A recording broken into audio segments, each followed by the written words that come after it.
Hello, my friends, and welcome back to Learn English with Tips. Today, we are talking about something very useful, something you will use again and again.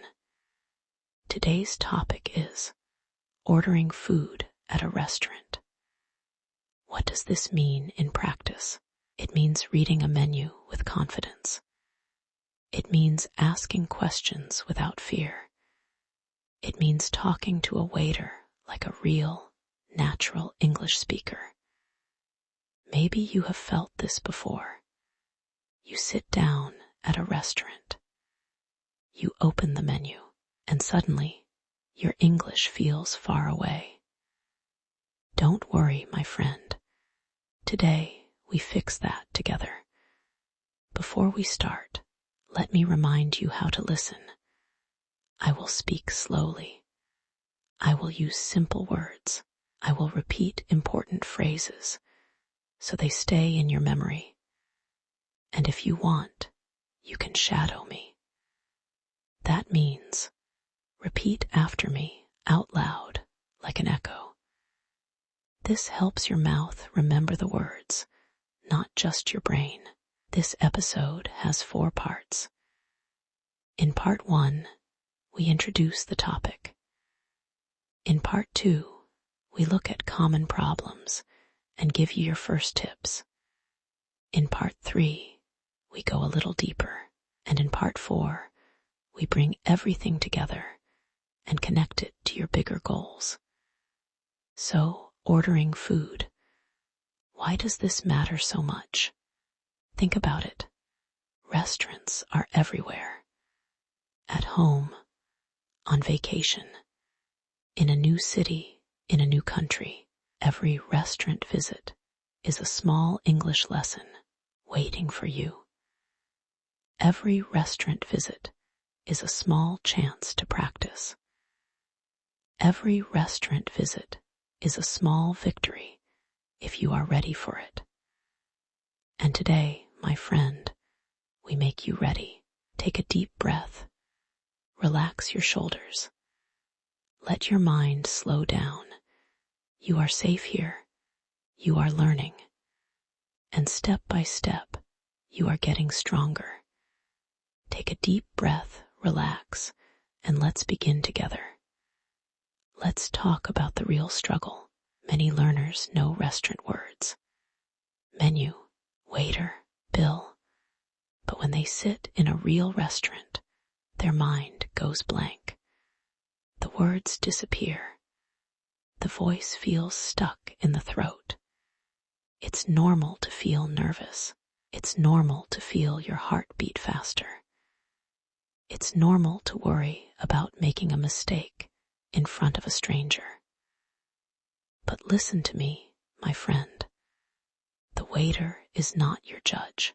The waiter is just a person doing their job, happy to help you. Think of ordering food like learning to swim. At first, you stay near the edge of the pool. You hold on tight. You are afraid to let go.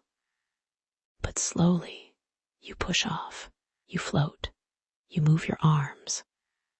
And one day, without noticing, you are swimming freely in the deep water. Ordering food works the same way. First, small phrases. Then, small sentences. Then, real conversation.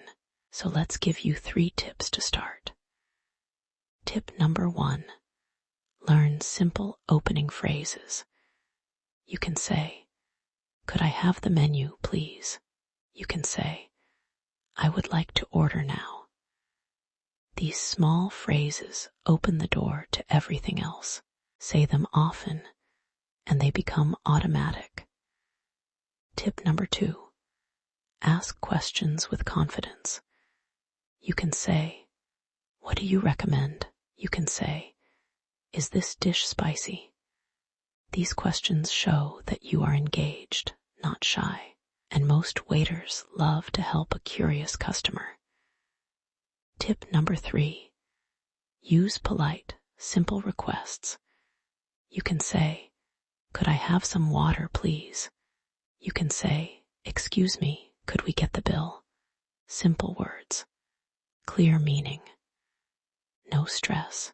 3 small tools, 3 small keys. And with these keys, my friend, a locked door slowly starts to open.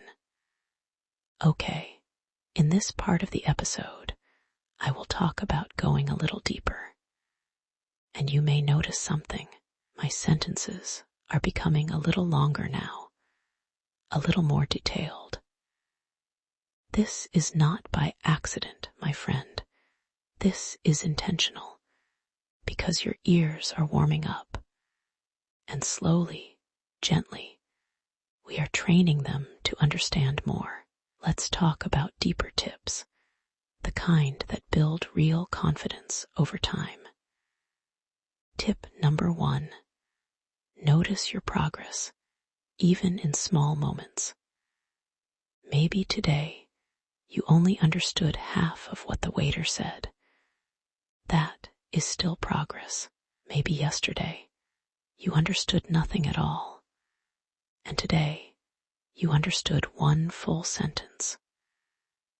That single sentence is proof that your brain is growing quietly in the background, even when you don't feel it. Tip number 2, stay consistent, even in ordinary places. You don't need a fancy restaurant to practice. A small coffee shop works. A quick lunch counter works. Every simple order is another small rep, like lifting a light weight again and again, until one day it feels easy.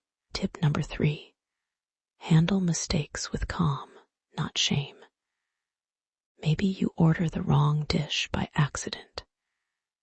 Maybe the waiter doesn't understand your pronunciation the first time. So what? Ask yourself, did the sky fall down? Did the world end? Of course not. You simply try again, a little slower, a little clearer. Here is a real example. Try saying this out loud with me. "Sorry, could you repeat that, please?" Say it again. "Sorry, could you repeat that, please?" This one sentence, my friend, can save you in almost any conversation, not only in restaurants.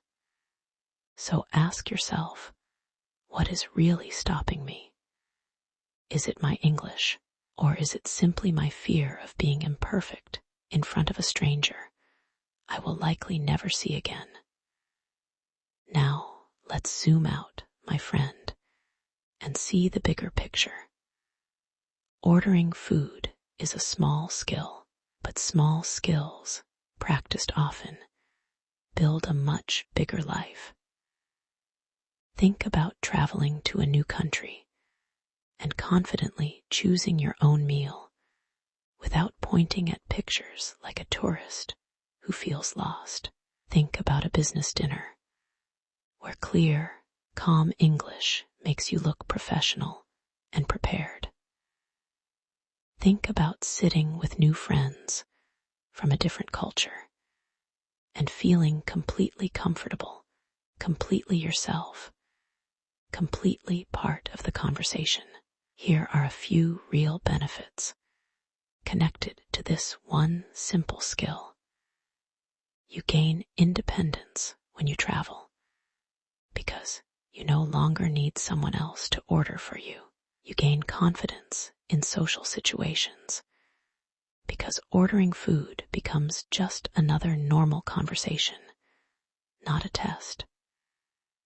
You gain connection with people because a warm, natural order with a smile, with a please and thank you can turn a stranger into a friendly face.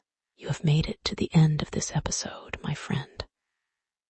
And I want you to know something. I am proud of you. Sitting here, listening, practicing, shadowing my words, that takes real effort, and real effort deserves real respect. let's remember what we covered today. We learned simple phrases to start an order, confident questions to ask the waiter, and polite ways to request what we need. And we learned that mistakes are simply part of the journey, not the end of it. It doesn't matter if your accent is not perfect. It doesn't matter if you forget a word sometimes. What matters is that you keep speaking again and again until English feels like home. I'm Sarah, and this is Learn English with Tips. Keep listening, keep speaking, and keep believing in yourself. Bye for now.